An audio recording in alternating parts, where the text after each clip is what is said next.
All right, we are live on the internet with a brand new bonus roundtable. This evening, we are going to be talking about dice, and I, Miro, that's on brand, will be your host. I also have Frey, Daiso Gabo Mamo. We got Spence, where it rolls way too Mr. Nat 20s. And Neysa, you little bastards. So I gave everybody nicknames for basically what they always do. Beautiful. So, how's everybody doing this wonderful, wonderful Sunday night as I enjoy a adult beverage? I am doing quite well. I mean that, other than had to travel for basically Lost in the Family Friday, that the weekend has been well. That I saw my mom fed her some food, and then that I had made some garlic bread today, and then that, then that the girl had basically made some says she had made a carbonara pasta with some chicken and bacon in it, and then that we have a friend over, so the weekend went okay for me. Nice. Tell everybody about that garlic bread, though. You mentioned it to me before we were streaming. It was Okay, very tasty. all right. So up in short, then that I decided that I wanted to try my hand at making some garlic bread, and basically you follow basically your basic bread making recipe, using that the active yeast, that your milk, flour, all of that jazz. But it actually comes in making the shape of the knot, which according to that this website, it says to basically pull a piece of the dough the size of a golf ball, and then as you roll it out, and then as you tie it into a knot, essentially up into a rope knot, and then as you put it up into your oiled baking pan, and then as you like let that dough rise, and then that these things expand. I will post a picture up in that the chat for us in just a moment, and then I had basically made and then I basically made a herb butter sauce to go with it. So delicious. That sounds really good. It does. I had tonkatsu ramen. That there's I nothing just wrong ate with that. Ramen I is just ate good. chicken ramen. So, how's everybody else doing? I'm not throwing up anymore, so that's an improvement. I'm sorry to hear. Allergies are kicking my ass. Ooh. That's pretty much all though. Like literally all I've done for the last few days is that. We ate Honduran food yesterday. That was good. Ooh. It was super It, good. Interesting. I never really had Honduras food. I know that that the Miss Ninja has been trying to get me to just eat it. So it's just like, maybe one day. I mean, it's not a ton different from Mexican food in the long run, but it's we what we had was good. That bread looks What'd so y'all have? good. The what was it, Milanesa? Milanese? Milanesa. You kept saying it wrong to the poor girl who could barely speak English. Next time you should definitely get the pork and cheese pupusas. I Pupusas are saw the those. best. I did think about getting those. I got the Honduran fried fish fillet, and it was a piece of fish with cilantro and onions on top, and it came with beans and rice and fried green plantains, which I'd never gotten to try before. So I was excited to try those. Very nice. I liked them.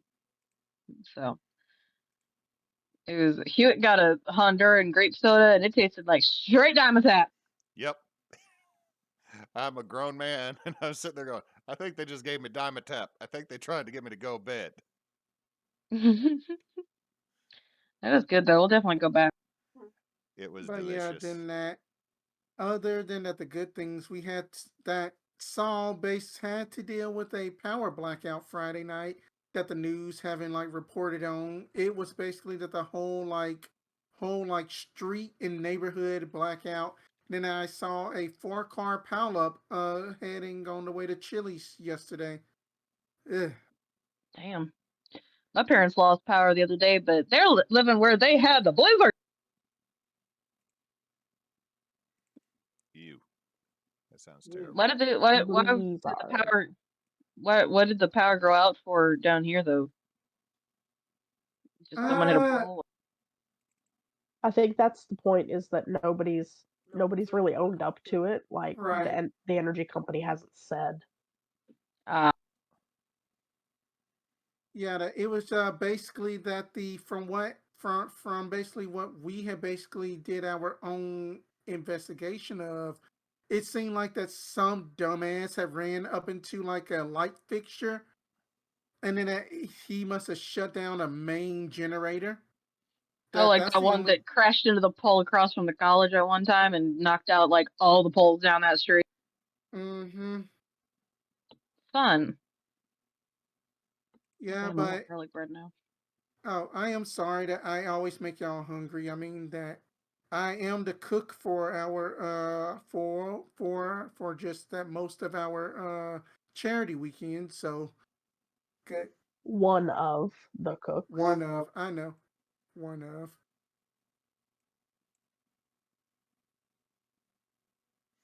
But yeah, that other than that, like game wise and stuff had basically some fun games and stuff this week with D&D. That basically surprisingly both of them are approaching end game, and then I can't wait to see what happens. Do you want to tell them what happened to your character at my shop game this week? Messing around with basically, a certain NPC that likes to make deals.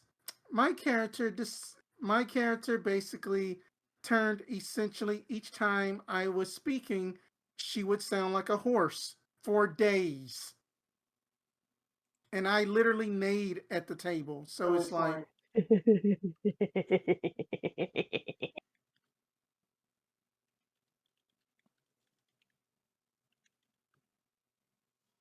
I gave another player bush hands because he played a prank on an archfey.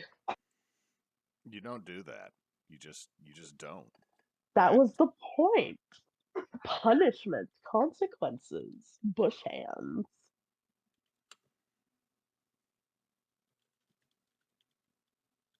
And the best part was he was the one running errands for a lot of the other characters during downtime. So he was literally walking around town and trying to pick up items with bush hands. It was wonderful. That is silly. I can't help it. Yeah, our the Monday night game that I run, if you go back and when the video posts up here in a couple weeks, they had 2 fights back to back. I reintroduced some old enemies that leveled up slightly by gaining new abilities. And they're learning that a lot of stuff back from game 1, which on Holy Winds is actually just an audio format somewhere on Frey's computer, is connected to everything that is happening now. I brought back I brought back damp lurkers, which basically look like a animated version of the turkey with the octopus out of it. Yeah, it's been a long ass time, and none of us remembered what the fuck those were. I just learned that they're really terrible. And if you don't roll a good con save, you fucking die. Yeah, that's if you kill them. I was at 81 HP. Goddamn. oh my god. M failed 2 consecutive death saves. Or no, 2 consecutive con saves. Yeah, and then he banished me for the next second fight. Yeah, she came up, did this really epic thing, riding her bog unicorn, kicked one of the minor bad guys in the face with a horse. He's the one I could reach. I wanted to hit the other. So he was like, you know what? I don't have time for this. Banish. And then started running. And then Hewitt forgot that I don't get a save to get out of the banishment, so he let me save, and I saved, and it was like, okay, you saved. Oh, wait, I was wrong. You're still stuck there. The entire fight, I was stuck there. So I had my horse piss on everything. My my banishment is on a very long list of spells that I end up feeling I feel have a save involved later on, and then you learn later on they don't, kind of like suggestion. Or you forget that one does have a save, Yeah, I did forget that. like disintegration. It's because if you make the save, you take no damage. So my brain just went, it's a hit or miss. So they got to roll. I'm not looking in a book right now.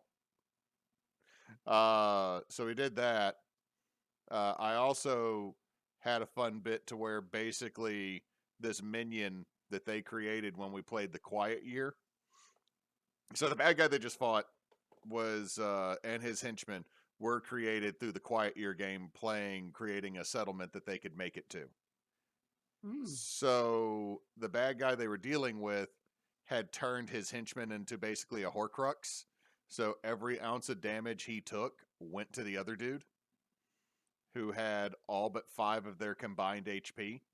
So here's a gnome with like 400 HP that has had insinuation happen, so he's incapacitated, has been wrapped up in vines, so he's grappled. I just stomped the fuck out of it. So the thing is, as long as you did not exceed the HP maximum of the 2 characters, old boy took no damage, like Big Bad, who actually was working on a ritual more than worrying about fighting them, because he's like, well, if they keep hitting me, there's no problem. And then he realized his boy Smeeps was like tangled up, grappled up, incapacitated, on the ground, screaming in pain. And so our cleric hit him with a warhammer directly in the head, which means the damage went back to the other dude, but the other dude had given all but 5 of its HP. So that means he only had 5 HP. So when Smeep's head got smushed, his head got smushed. Oh, So, no. So he died. It was a real fun moment in the fight because they're sitting there like wailing on this dude for 6 rounds. And I'm like, yep. Like everything they do hits someone else. And eventually they realized what it was, but everybody was, except for the cleric, was far away from Smeeps. So, yeah, the new thing they got to deal with when we get back on that game is there's a bowl of blood that has now got purple smoke coming out of it. Purple smoke's never a good sign. No, it's not. No, it's not. But I am just imagining just like the cat dog effect where basically that'd be a good just monster idea. Just basically that it is basically like that they are connected, but then that you do no damage to this person, but it's basically that this other person is just getting damaged, all of the things going on. But that's a very interesting mechanic. I'm writing that one down. It was definitely fun. So with that little catch up out of the way, we're going to talk about this week's topic: dice. Click clack math rocks. We all have them. We all have multiple sets of them. They fun. So we're going to talk about them. So first thing I'm going to ask everybody is, do you know how many sets of dice you have off the top of your head? No, but if you give me 2 seconds, I can actually math it up. Hang on. 50-ish. Like full sets, not including these loose dice. I think at this point I'm at 50, just about. LeBlanc says 5. At Last about time go on, sorry. I was at 40 something last time I counted. I've gotten several sets since, so I'm probably at least closer at. I have somewhere between 12 and 16 full complete sets. All I know is I have enough sets that when I mentioned how many I had at one point to Cliff at the shop, he went, damn, that's actually really impressive. Ballpark range is anywhere between 18 to 24 full sets and counting. I have less than 20 full sets. And most of my babies are metal. Now, that actually brings me to the next question I was going to open to everybody with this. Is what type of dice, material-wise, are actually your favorite ones? I like my solid metal dice, but I'm always afraid I'm going to dent something with them. But with, like, resin dice and such, you can get cooler effects, I think, than you can with metal. It is a mix for me because while I like my heavy dice and the metal dice, that they are not heavy, they are not loaded, that I do not lift weights with them, as as the contrary to popular belief. Lies. But it is something about the resin dice, because that Neysa has seen me do it at the table at the shop. I just basically just tilt the dice on its side and then I spin them. I know how to spin my dice. I have one set of, actually, the one I pulled out is, I call it my Sailor Jupiter dice because it's pink and greens, and it's like a hollow metal dice, and it kind of tinkles, makes tinkle noises when I roll it, but Yeah, some of my others are like chonk. those chime dice. Spence has those too. They Which ones? I don't think these actually have a chime in them. It's just when they hit the table or they're hitting each other, they make a chime because they're hollow. That's what I'm saying is I call them chime dice because those hollow metal ones, whenever they bang into each other, they make a nice little cling. Tingle. LeBlanc's favorite are the liquid filled ones he got from Zulu, from Zombie and Lulu. Liquid field dice. I mean, that'd be kind of cool to see this whenever that you roll a die and then it's just like some liquid coming out. That's pretty amazing. I do love my dice set from Zombie and Lulu. Yeah, so to mention this, our friends Zombie and Lulu, who live down in San Antonio, they make custom gemstone cut resin dice, and Lulu has been a lot more liquid cores with them, so they're glittery and swirly. They do lots of awesome artsy things. They're cool. Yeah, they are the artsiest people we know, because they could literally draw on leather with a swivel knife.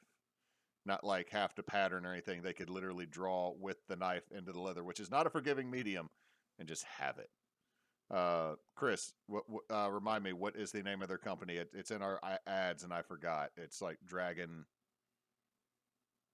something dice. Hang on, let me go to our website. Yeah, we do have a link on our website. So if anyone is listening and would like to go that, Lunar Dragon Castings, if you go to them, there's a link to them on tbonusaction.com. Yeah. My favorite dice, currently I have the one that I use the most for Phil. It is a set that LeBlanc got me as a Secret Santa that are copper with little scales behind the numbers. But Ooh. my two very favorite is I have a Spalded Tamarind D20 and a Coca-Cola, which is Brazilian cherry wood. Wooden dice that I got from one from Artisan Dice during the Rona, and one is for bat kicking a wormwood. Back kickstarting. I didn't kickstart. I bat kicked. I joined in after the Kickstarter was fulfilled. Oh. So I got a Spalded Tamarind dice that took about a year to get. I like it. I really do. But the problem is when I get spalled. You didn't get a pretty pattern one. It is pretty because Tamarind is a very light wood, but when you say spalded, I'm expecting some real character to it. I just didn't happen to get that out of the section that they cut, which is makes me a little sad. But they're both absolutely beautiful, and if it wasn't for the fact that wooden dice cost so damn much, I would want a set. That and a bone set of dice. I really a while back, and I don't think they have it anymore because harvesting it ethically and is a little bit of an issue. But Artisan Dice for a while in the Memento Mori and Necromancer series had a resin and alligator snapping turtle jaw set of bone dice. Oh, I remember those. You wanted those so bad. Yeah, but they are like $300 for a full set. Like, yeah, nope.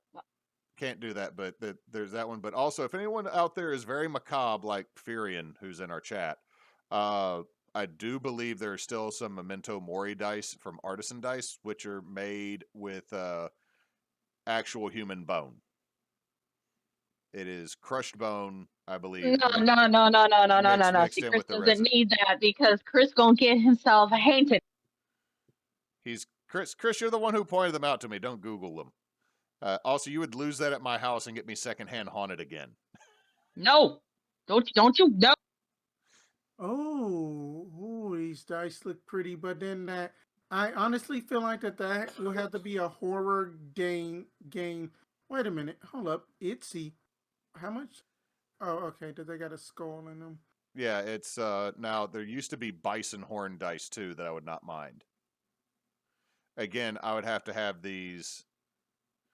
Chris, you don't get to leave a set of human bone dice in my house ever. No. Ooh, Talking shit to the chat. But I have these look pretty. my favorite dice at the moment. I don't even play with because they're the ones I got Ooh, for Christmas a couple years ago. They're that, my pink cat's eye moonstone dice, and I just have them sitting in their bag because I don't want to chip them. And my parents actually got me one of the little books from Elderwood Academy that hold dice, and I was able to customize it and put a moon on it and everything, and it sits on my shelf, and it's so cute. that is that is a bill. That is a new Nintendo Switch for these bone dice. okay, is $293 $293 for the whole set or just a D20? for the whole set. That's Yeah. better than the last ones we saw because it was like $300 for a D20. Yeah. So now on that note, since Frey mentioned it, what's everybody's opinion about gemstone dice? They're so pretty, but I'm scared. Gemstone dice. I've Not seen familiar. I've seen some really pretty ones from Misty Mountain Gaming. Friend at the John, shop has some, and they are heavy like metal, but they roll like acrylic or resin. It's really weird and fun. John got a set a while back. It's some kind of blue. I'm not sure It's what it's it is, blue. but It's blue cat's eye. It's just the blue version of what you but got. they're so pretty. Here's my problem with the gemstone dice. They are absolutely gorgeous. The price tag is really high to me for something that will admittedly chip. Like the problem with the gemstone dice is you got to do a gemstone cut, which means you got to facet them like you would a stone in a ring. But like the D4 is the worst offender from what I've seen of having corners chip off. And I don't mean that happens with all of them, but I mean, stones being a natural material, there are lines that run through them. And that is my only holdup is like if I ever had some, I would not want to roll them. That these are so nice that I would just have to bring these out on like a special occasion only for like the final fight for like a big bad evil guy. But some of these dice are screaming just my characters. Oh my god, that these gemstone dice are amazing. I am with LeBlanc though. Bloodstone is really pretty. Also, someone made them out of amber as well. Oh, that these purple dice are beautiful. I posted the ones that I have on the Discord, and they're a box that my parents got me for Christmas. Oh, nice. I love those. Those look amazing. I love them. I'm so scared to roll them. Yeah, that to kind of like follow back up to my favorite dice set, I have a few because I tend to buy dice that are basically character theme. I know for that the shop game that I am running with Neysa, I mean that Neysa is running for us, that I basically have a purple and black set, and then they are so pretty, pretty, and then that they are kind of like this, and then that they're kind of like this amethyst color almost, so pretty. And then that my recent favorite dice set is the one that I just bought, word that the ones that I had got for grave for basically Secret Santa. Then that they are like these golden dice that got like god dang it, I had dropped one. It's basically then that they are very golden, and then that they kind of like remind me of like Elden Ring because then that they are got like dragons and stuff etched all around, and that they roll pretty well. And did I roll a natural 20? No, I rolled a 7.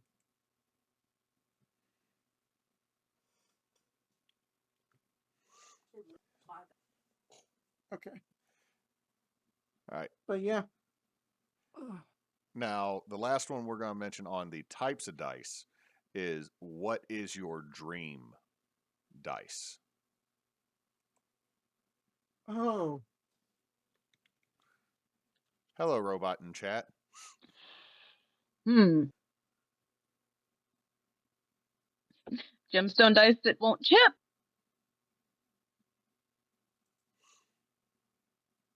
I don't know. You know what? I'd really love a full set of sets that are all like Sailor Moon dice. That would actually be really cool, like including the outer planets Oh God, yeah, Neptune's my favorite. and the Sailor Stars, Starlights. I guess. I would say for me, I would say a blue and black gemstone set that doesn't chip.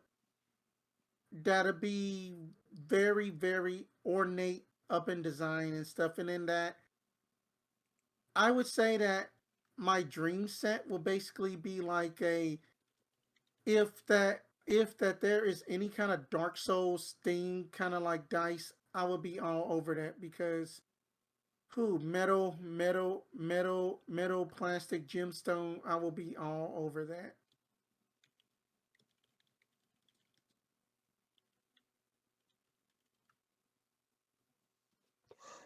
I think, and I don't know if I've ever seen any like this, but I think I would like, and it'd probably end up having to be custom made, but something like one of the liquid fills that we talked about, um, but have it be black and red motifed, or black and like misty gray, and have it like move like shadows Ooh. in the liquid, because I'm that edgy and I don't care. I'll bet Zombie Lulu could do something like that. Pretty sure. Now, I will say this. My favorite set of dice, I have a set that's very close to them, but for anybody that's out there listening, if you get what are called brass, bronze, or iron dice, what you're getting is a cold cast. It is resin with filings added to it that have been spread around.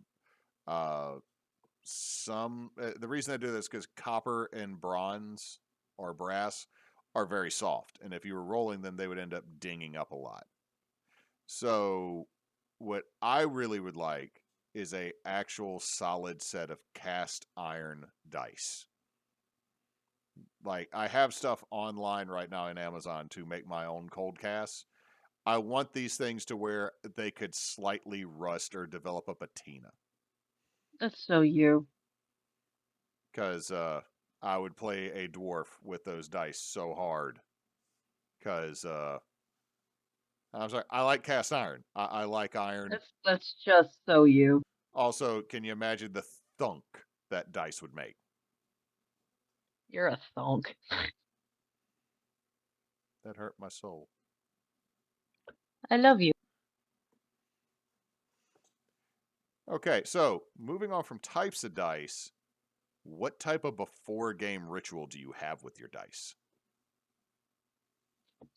These are prettier. That's so you. I do try and switch up my dice most of the time whenever we play, though, because sometimes my dice betray me. Like fucking America's ass. That one hates me, and those are used only for counting spell slots now. And yes, they are red, white, and blue because those were my cap decks. She collected dice for all the Avengers for a while. That's how I started. That's how this all started. Blame Iron Man. He's the first one I bought. Like I think I would say my pregame ritual that I'm pretty sure that people have always seen me do this once or twice. If that I always have now that I always have like a little bitty plastic die that I always try to just spin and stuff, and then that the ones that I play for like a specific character is that I just I just roll them to see that if that they are going to behave tonight or so, and then that so far that I have been rolling dice and I have not rolled a natural 20 yet. None tonight so far. Well, they know it's not game night. That they know it's not game night, but I mean that other than that, if I feel like that I am not doing well, I basically set them all to 20 and be like, okay, that y'all are going to start rolling 20s.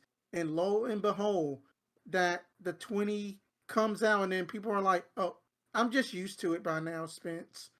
That you just rolled too many good. You rolled too good.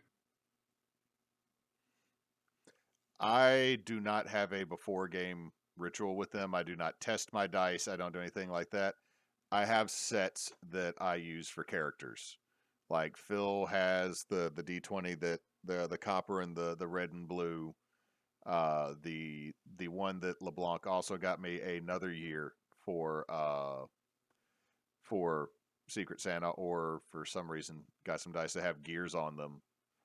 And the Astral Sea dice I got from the game shop. I use those for Phil, plus the candy cane and the deer D20 that I'll use for everybody, because it makes me laugh, because if I roll a D20, it's either a tiny little deer or a candy cane. I had chicken dice for Chanticleer. So whenever I play a character, I have dice for them. Like, I have 2 sets of dice that are my DM dice. I do not roll those for a player character. That's about the extent of my that's the extent of my like superstition, like pre-game stuff, is these dice are used for these characters. And even though I might use that set later for a different character, I will not switch that out for another set, even if it betrays me repeatedly. I have too many sets not to switch out almost every time. Unless I didn't put them away the time before, like I have the last couple of times for our Tuesday night game. I just grab my dice tray and use what's there.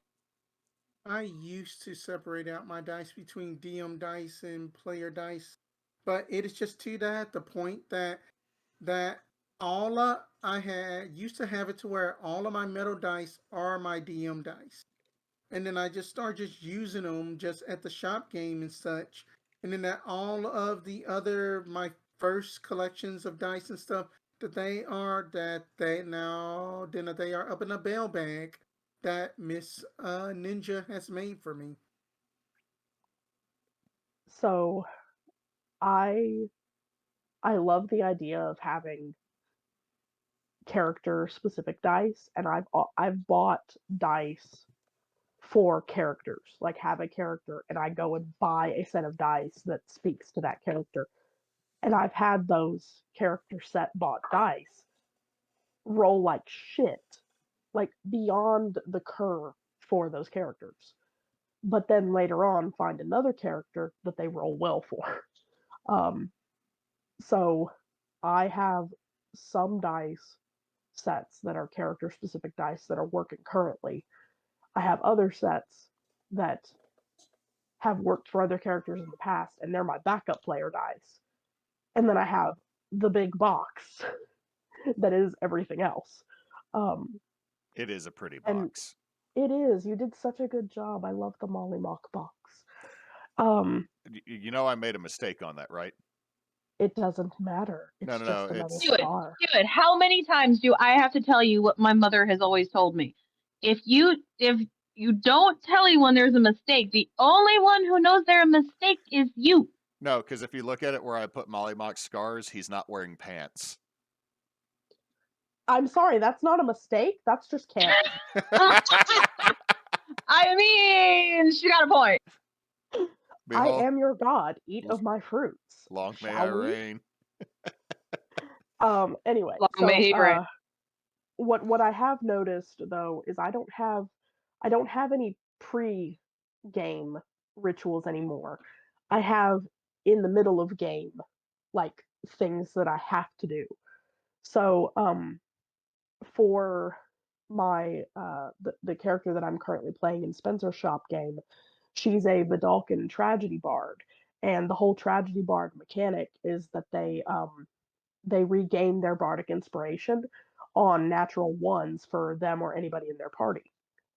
And so I do not roll her dice at all until I'm asked to, and until I get that first nat 1, and there is always at least one, I don't pick up the dice after it's been rolled. Like, I don't change it off of whatever it rolls. And I let it be as random as possible until I hit that nat 1, and then I set them on 20s um, for in between. Um, and that actually has been working really well for her. And then when I'm a DM, I've basically started letting them all sit in a little tray. Like the I pull them all out of the big box for the table, and then I let them sit in the tray, and I pull out whichever ones look like they're going to behave, and if they don't behave, then they go back in the tray, and I pull something else. Um, and uh, but yeah, that's pretty much it. Is I don't really have any set rituals. If they sit on 20s and they're still rolling like shit, then I'll put them on 18s, and that oftentimes resets them, which is really weird. But there have been nights where I have not rolled above a 15. It just my I have the Will Wheaton curse, and that's just how it goes.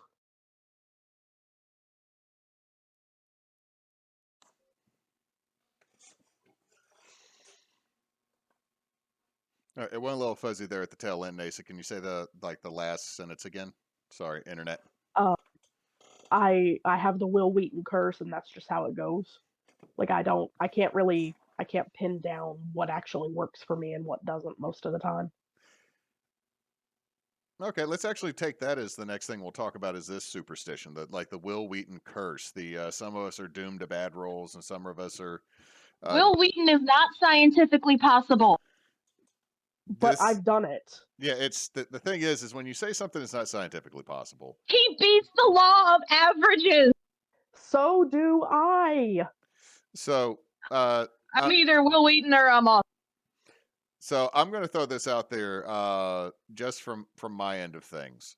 With it is, I do not believe in the hoopla, the hoodoo voodoo of some things in the D&D superstitions. Like, I'm superstitious about some stuff. I'm from the South. There is no way we're not superstition in this neck of the woods because we literally have danger logs. So I'm going to say this with dice, like the Will Wheaton curse or stuff like that. Everything still falls into the laws of probability when you do an extended run on things, unless you're Will Wheaton, because he has made a brand off of that. So I think he does it on purpose. Or me, apparently. So, I mean, it's kind of like I said at the beginning, that's on brand. Or whenever I roll for Phil and I get like an 8, it's on brand. It's not so much to me that it's a mathematical odds or anything. The dice roll the story for what your character does. Phil tries to be flashy, do something big. I embarrass myself by reading frickin' ludicrous in the whitest voice possible that I can in a game. I roll a 12 for this performance check. It tracks. I mean, it is just how like that whenever that it was the Zanya fighting for her life, like that. I burned through so many inspirations, but it was like that one just instance that I needed to make a save, natural 20. Then it was another instance, 19 plus my score. That the dice know about my affinity for just telling such storytellers, and then that I guess that my dice are like, you are not done with this character until we say you are done with this character. The In die, that same vein, the dice. let me Oh, sorry. Go ahead. Sorry. let me tell what happened on my birthday this last year. It was my birthday actually fell on our Spencer's game night at the shop, and the character that I was playing was an elderly-ish tiefling barbarian, and he had like I built into like backstory stuff that he'd been kind of a bard beforehand, like a sassy jester type of bard. And so he had a very I am the bestest and you will fall before me type of attitude. And my dice that I specifically got for that character never rolled above a 10. I mean, I'm not kidding. The D20 from that set that I bought for him, it matched his color palette and everything. It never rolled above a 10. On my birthday, this was like our 5th or 6th session in this game with this character. We were in a fight and my barbarian was on the front line and he rolled, I kid you not, Spencer can vouch for me here. I rolled a 2, I rolled a 3, I rolled a 5, I rolled a 1, I rolled a 2, a 1, a 3, a 5. We were 4 rounds in and I had not landed a single damn hit. I wrote up a card and sent it over to Spencer. I'd already been thinking about switching out this character because I wasn't having fun with him anymore, and just all of this on my birthday was bullshit. I hated it so much. So I wrote an index card and slipped it over to Spencer behind the screen and said, I'm going to make a new character for next game. Is that okay? And he's like, sure. And so we started working that out behind the screen. And it got around the table to my character again. And I rolled, and it was a nat 20. And so I actually got the kill shot on the boss with a crit. And basically it was like the dice understood that character was destined for bigger and better things. And we've actually been working some stuff with that character kind of behind the scenes for story purposes. But I switched because my dice were so bitchy that night. I decided to make a tragedy bard. If they were going to play nat ones that often, I was going to play into the tragic consequences of dice that won't cooperate. And now that I've got this Vidalcan tragedy bard character, those dice are rolling so much better. And it's I don't understand it and I don't pretend to understand it, but the dice know what they want to do, like tarot cards know what they want to tell you. And you can't tell them otherwise. You just have to roll with whatever they decide to roll.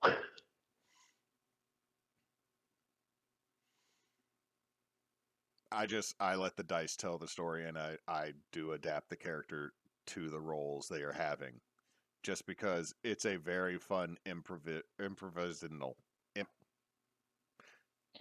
Improvisation. There you go, real word.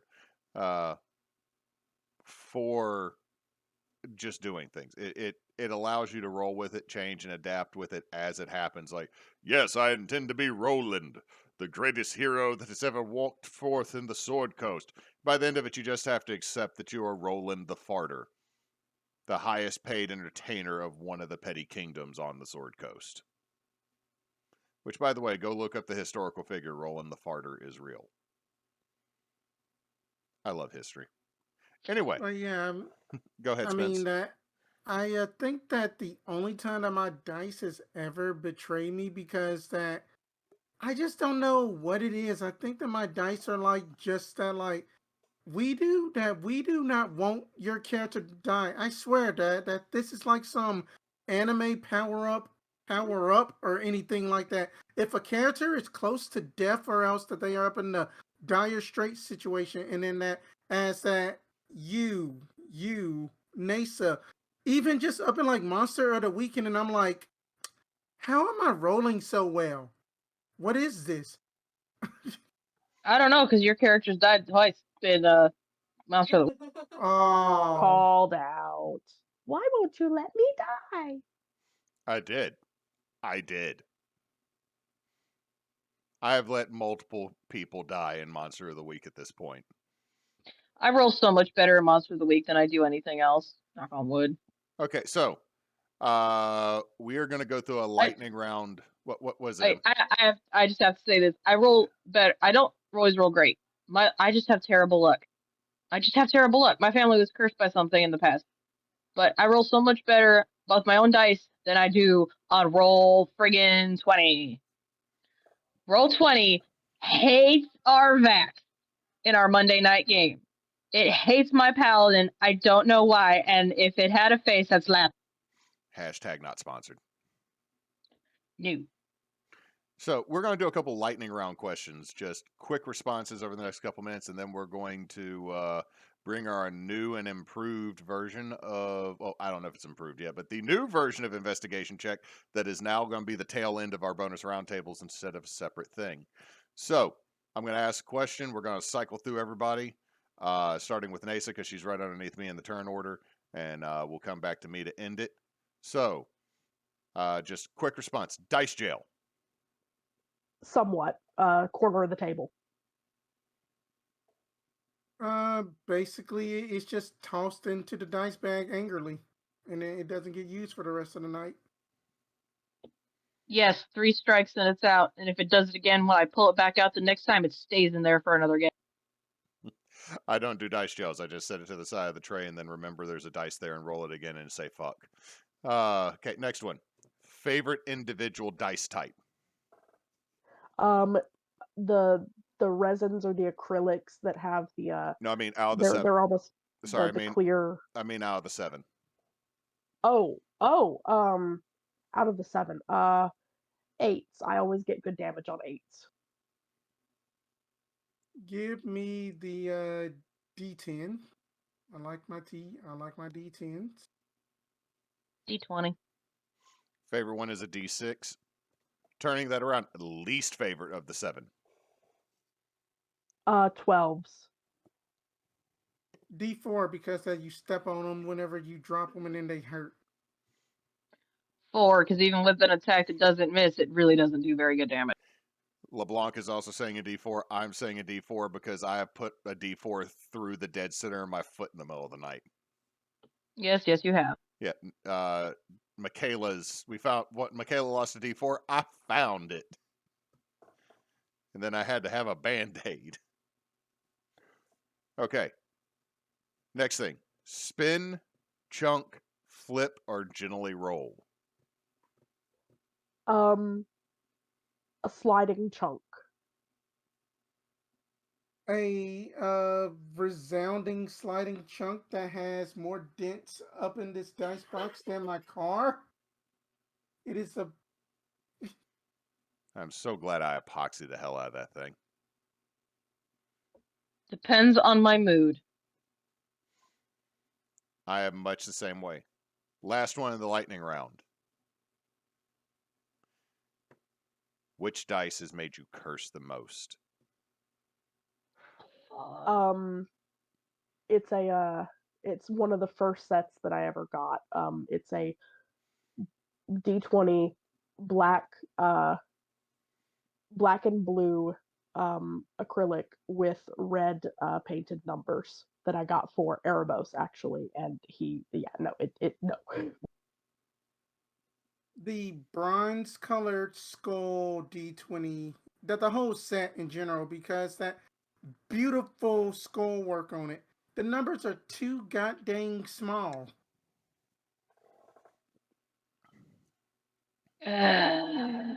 America's ass.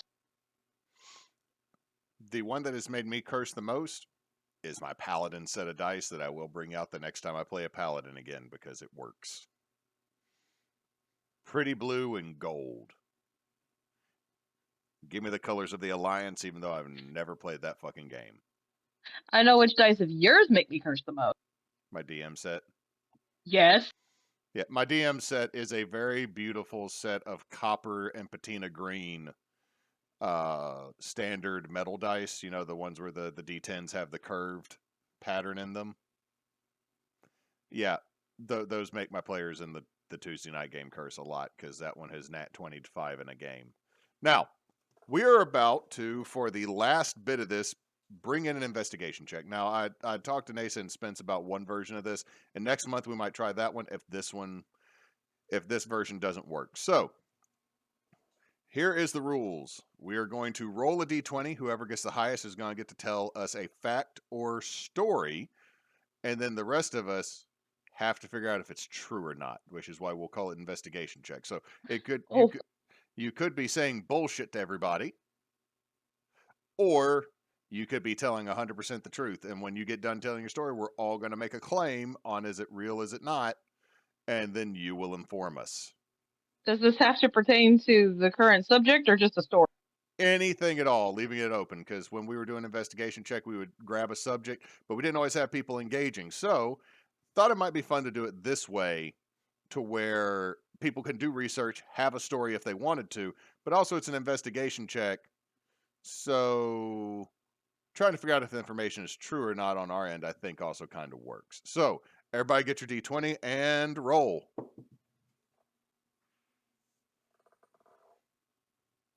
Oh, fuck. Neysa, 16. Spence, Sick. 6, Mm-hmm. Frey, Natural 20. I got a 19. So Frey, give us a interesting fact that we may or Oh, may not shit. believe. I wasn't prepared for this because I didn't know. Um,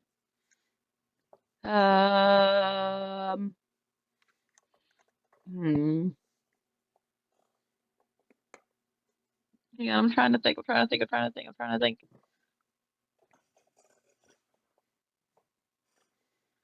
It could be anything. Anything at all. My dad was in a movie with Sean Astin. Say that again, it cut out just a little bit. My dad was in a movie with Sean Astin. Well, tell us a little bit more. What movie is it? I mean, It was Rudy. My dad was in Rudy. You can see him getting off a bus going to watch the football game. Well, you wouldn't know now because he had a mustache back. I mean, he just showed up and he was in the movie. Well, you know where Rudy was filmed and everything. It was at Notre Dame because that's where Rudy was.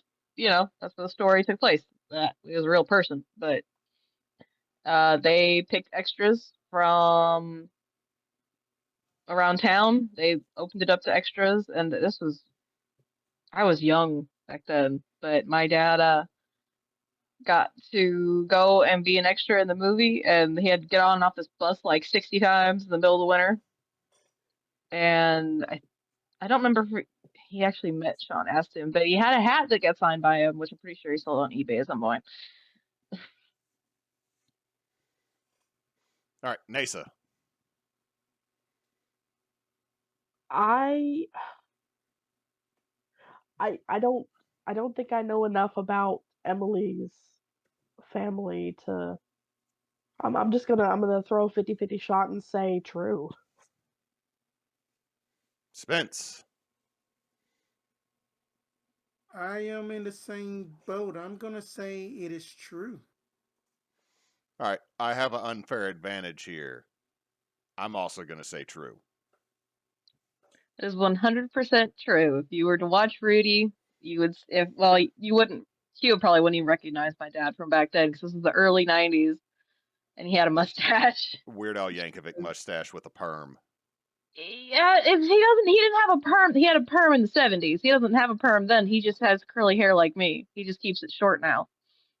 But my dad was an extra in the movie Rudy. He made friends with the lady who sat next to him on the bus because they were stuck on there for hours.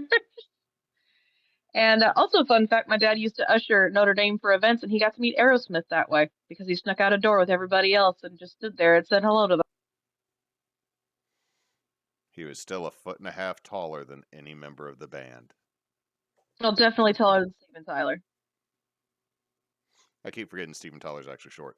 Okay, He's short as fuck. Got time for another one here, so I'm going to take this one. So y'all tell me if this is true or not. The origins of the word paddy wagon is actually connected to a slur, because cops would round up Irish immigrants anytime a crime happened, to the point that they were rounding up so many randomly that they would fill the back up of the police cart, which was drawn by horses. Therefore, the nickname for the cop detainment system and transportation became known as a paddy wagon, since the Irish are known as paddies.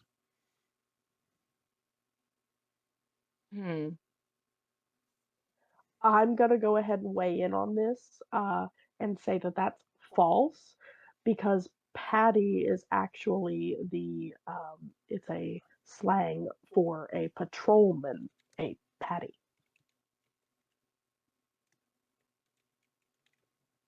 Gonna follow the same suit because that whenever that somebody has always said paddy wagon, it has always meant for me, especially like it is the cops or the fuzz.